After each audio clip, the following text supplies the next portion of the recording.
collective honesty, reclaiming all sides of history. A big topic today. We'll do our best on it with the time we've got. Dr. Melissa Carver, mindset practitioner and author of Who the Hell Told You That? Also, Dr. Jose Pimienta-Bay, Berea College professor of African and African American Studies and the author of Othello's Children in the New World. Pleased to have you both here. Thank you. Good Important discussion here, and we appreciate the opportunity to chat with you on it. Dr. Bay, credible evidence is there of a black or a Moorish presence in America prior to colonization? I think to begin, we should look at the history first of the Olmec civilization. Okay. And the Olmecs are actually would be considered pre-Moorish, if Moorish means Muslim, because I have to make a distinction here. Usually when we talk about Moorish, we're saying that this is the period of the Islamic era in Al-Andalus, in what is now Spain and Portugal. Okay. Which would be the 8th century of the Common Era to about the 15th century of the Common Era. But the pre-Columbian African presence can be seen in places like Veracruz. In fact, people can go online and look up something known as El Negro, which is an image of an African that looks like the head of an African on the body either of a lion or the person is reclining. Oh, wow. Okay. And this is almost 3,000 years old. Then if we jump forward specifically to the period of the Moorish or Islamic sources, Al-Masudi from the 10th century, Al-Idrisi in the 12th century, talk about trade going on across between Muslims in West Africa, North and West Africa, into the Americas. And they talked about this as the land beyond fog and darkness. The problem isn't so much that the evidence isn't there. Right. It's that usually Western scholars have ignored either these Islamic sources, and they've also ignored even looking at the archaeological evidence. Yep. Once again, back to the seat is not at the table for the full picture here. Right. Very interesting. Dr. Carver, with a multiracial Appalachian background, how did hearing this history, learning this history, because I mean we're not seeing this in our 6th grade primers, right? Yes. How did that affect you and your sense of self? You know, when I met Dr. Bay and I started learning about all of the things that he teaches, I was just so incredibly grateful. It was like, what, over 20 years ago at this point, probably, at least 20 years ago. And it started to make me feel not so argumentative, I guess, because I was labeled argumentative in my classes.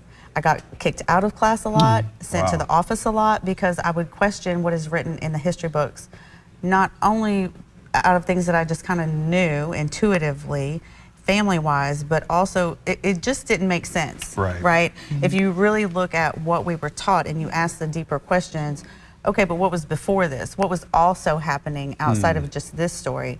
And either my teachers didn't know, or they just didn't want to have the conversation. Right. But they refused to have the conversation. This is not the Melissa I know. Thank goodness we're asking these questions now, and we are able to make sure that we understand history, especially when you're dealing with thousands of years. Really important to make sure you know where we've been, and that's the only way to know where we're headed. So, do you recognize a shift in your students' confidence, Doctor, when you start to teach this course? Yes, there's a saying: "We know ourselves by what we have done and do." In fact, and that is from someone named Dr. Milena Karenga, who some people may know as having been the first person to initiate what we have now as the holiday of Kwanzaa. Right. But Dr. Karenga is also a historian, Africanist, also a political scientist. But this idea of having students find out more about their identity, their historical legacy, outside of what happened just in the context of slavery or oppression. Right. Those are aspects, of course, of the experience of African people, of black people. But you don't singularly highlight that unless what you're trying to do is encourage a sense of inferiority or initiate this idea that your existence begins with your oppression.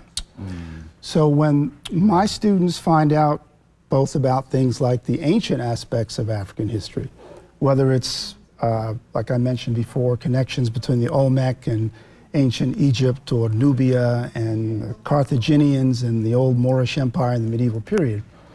That frames their understanding of their identity as descendants of African people or as black people very differently than if they think that their origins only begin with enslavement. This makes all the sense in the world. Well, we've just scratched the surface here, but for folks watching that want to do a deep dive, what's our best place to send them? How do we get folks on this journey to learn about this rich history? Well, just in terms of what I've shared, I would encourage people to read works like Alexander von Futenau, who was a actually German-born art historian who talked about and documented a lot of what I said earlier about the Olmec and the connections not only to Africa, but connections to Asia and even connections to Europe.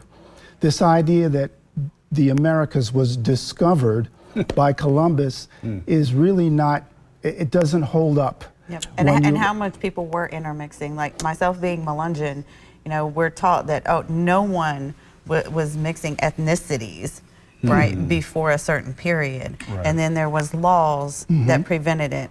But all of this was going on long before these laws were created. Right. Absolutely. Well, this partnership makes perfect sense because Dr. Carver is always looking after emotional well-being, and this goes part and parcel with understanding who we are and where we're from. So, That's right. Dr. Carver, for folks that are looking for someone to ride shotgun with them on that journey, what's the best way to reach out to you? Probably social media or just drmelissacarver.com. Okay, there it is. Thank you all for bringing this to us. Thank you. A lot to think about. Can I just say, I encourage all ethnicities to learn the history of all people because that's how we build bridges. No doubt about it. That's right. Appreciate you both. Thank you. Thank you. Back after this. Stay with us.